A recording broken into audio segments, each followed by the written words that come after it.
Hey everybody, I want to talk about something that's really interesting and you all can relate to this because it probably got you fired up at some point.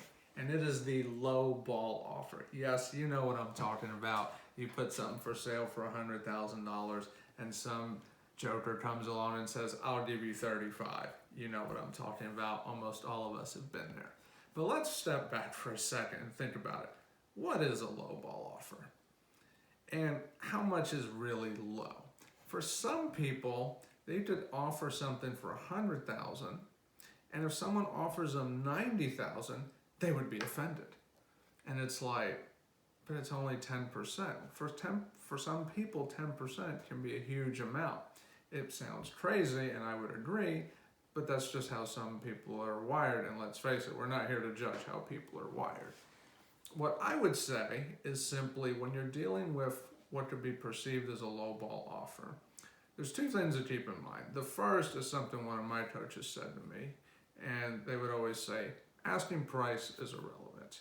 And I would agree with that because let's face it, anybody can put a price on anything.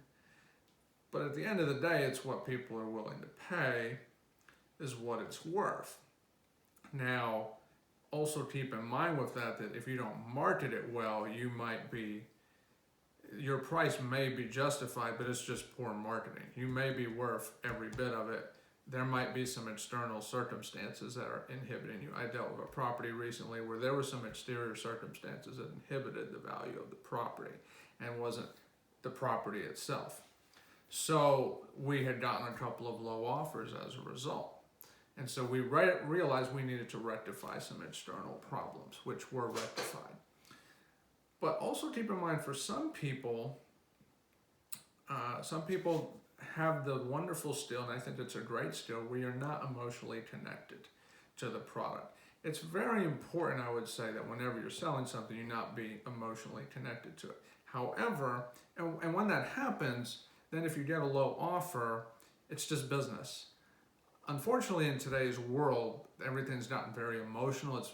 This is 2020. For context, it's almost like everything is too emotional. And we've forgotten the simple concept of it's just business. And so when you get a low offer, far too often I see an emotional reaction. It's not necessary.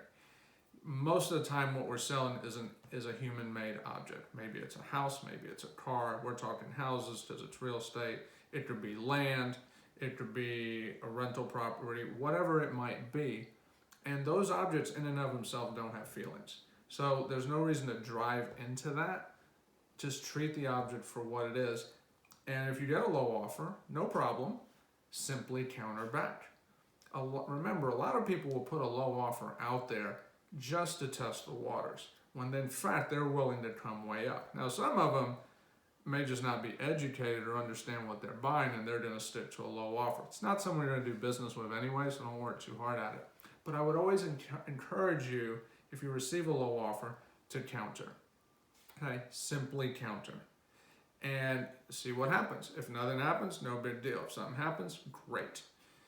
If you're the buyer and you feel like you need to put a low offer in on a property, no problem with that. What I find helps in those situations is just put a little explanation in. Because when you put a little explanation in, it at least shows that you gave it some thought. And not something like, well, I just think you're overpriced. That is actually a pretty good way to offend people, because now you're essentially, no one likes to feel like their opinion is invaluable. So you don't want to say, you want to put a real explanation. Based on the comparables, based on what I see, based on X, Y, Z, I feel like this offer is reasonable for this property. They may agree, they may not agree, but at least it's a respectable position that shows you gave it some thought. And now, as a seller, you have the opportunity to counter that and see where the conversation goes. Now, last thing, what if there's agents involved in the transaction? Let's face it, that adds a whole nother layer of complexity because now you have people working on your behalf. It is very important, whether it's a lowball offer possibility or not, that you help your agents understand the context of what the situation is. Okay, if you don't, fireworks are almost guaranteed to explode, and where there could have been a deal, nothing will happen. So context, again, very important. The ability to simply explain something, very, very helpful. So again, if you're a buyer, don't be afraid to put a low offer if you feel it's merited and justified. Because sometimes the seller might take it, or they'll come down to a lot closer to you than you doing up to them. By the same token, if you're a seller, if someone gives you a lowball offer, don't huff and puff and act like the world's going to end and explode, because it's not. You'll still be here the next day, 99.9% of the time. So just leave the emotion out, respond, counter, because that buyer who you just thought offended you might come up most of the way, and you end up settling much closer to your price than theirs. So, hope this is helpful. Thanks.